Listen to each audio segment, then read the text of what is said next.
Hello friends, welcome to P K the English hub.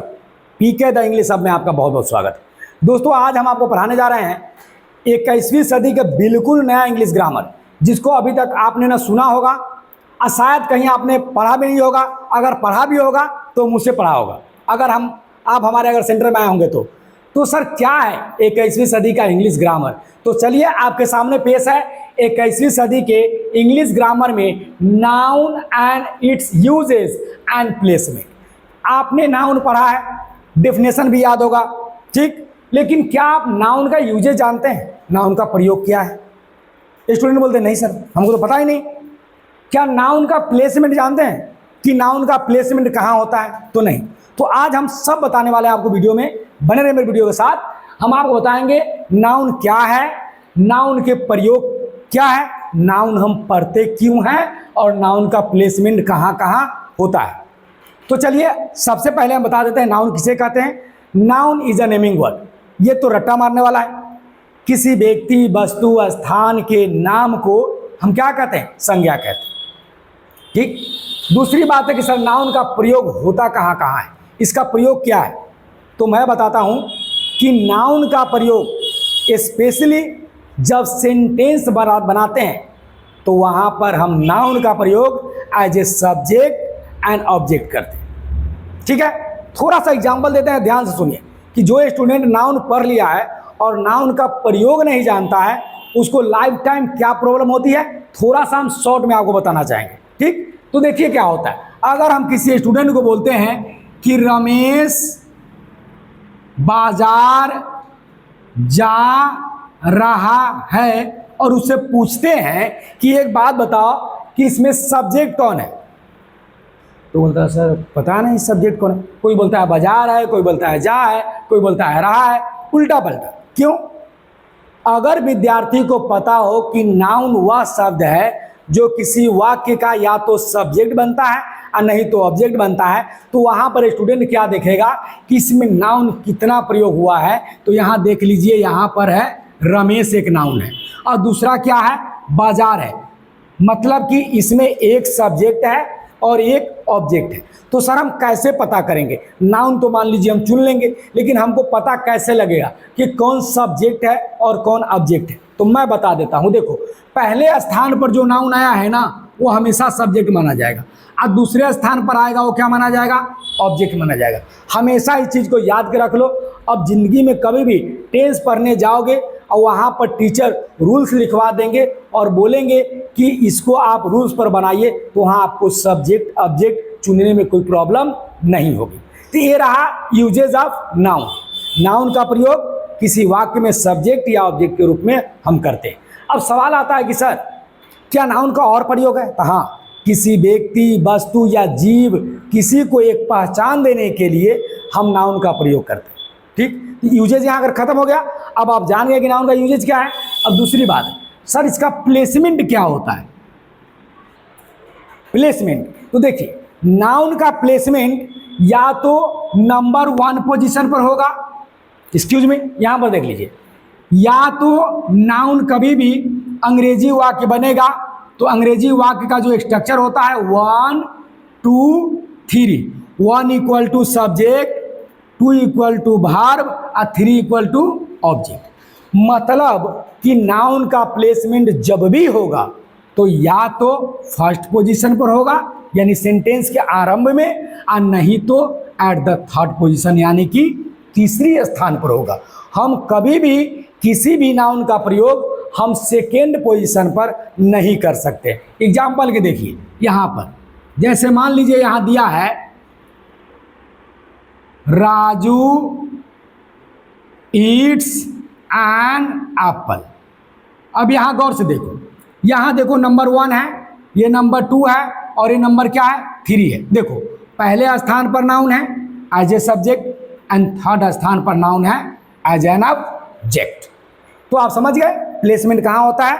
तो number 1 पर और नहीं तो नंबर 3 पर।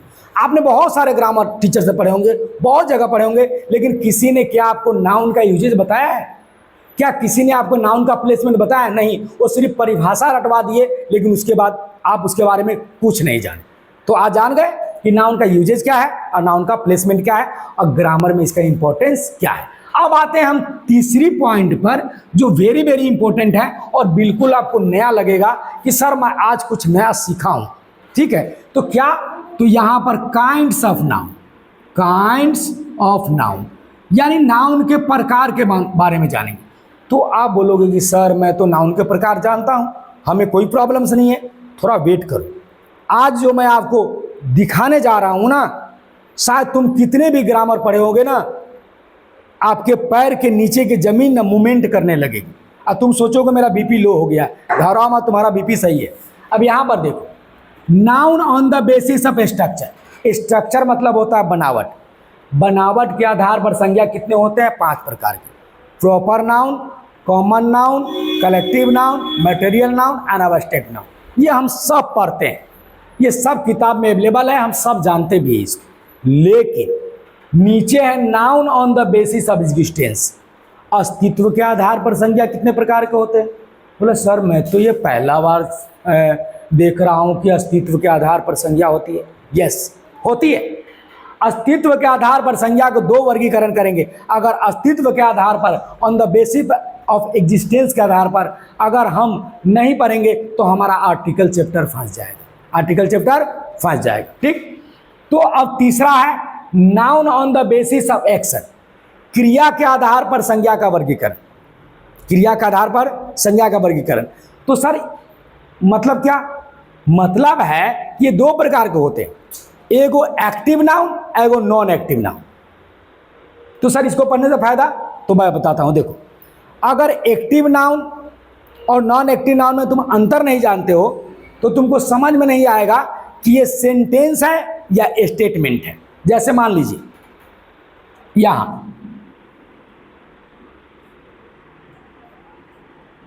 यहां देखो, यहां दिया है नाइफ कट्स एप्पल। अब टीचर बोल रहा है कि इसको आप पैसिव में बनाओ।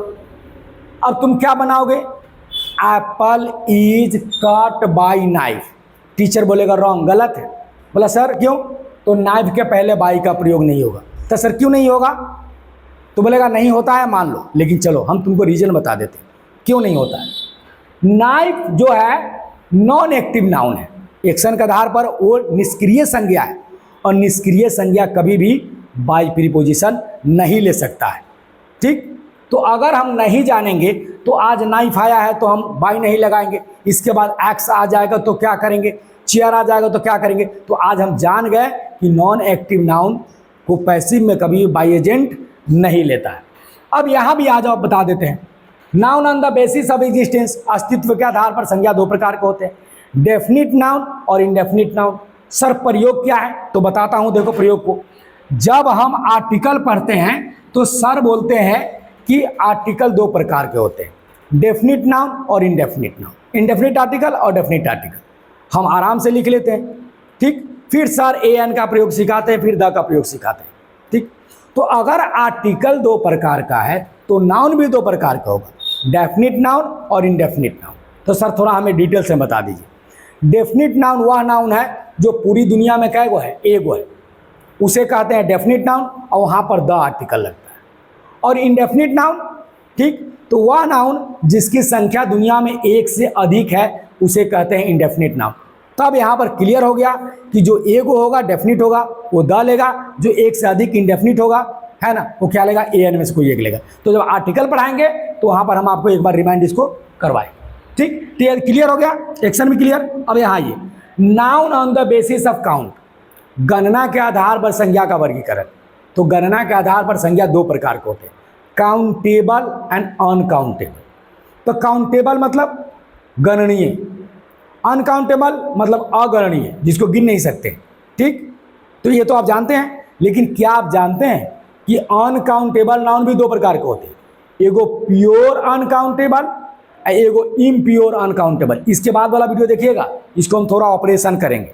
ठीक है, अब यहां पर आइए, noun on the basis of number, मतलब नंबर के आधार पर, वचन के आधार पर संज्ञा का वर्गीकरण। तो आप सब जानते हैं, सिंगुलर एंड प्लूरल, मतलब जिस संज्ञा से एक व्यक्ति, एक वस्तु, एक स्थान का बोध हो उसे सिंगुलर बोलेंगे, जिससे दो या दो से अधिक का बोध हो उसे क्या बोलेंगे, प्लूरल बोलेंगे। ठीक, उसके बाद यहाँ पर सिंगुलर से प्लूरल हम कैसे बदलते हैं, इसका भी डिस्कस हम नेक्स्ट क्लास में करेंगे। ठीक, एक एक करके।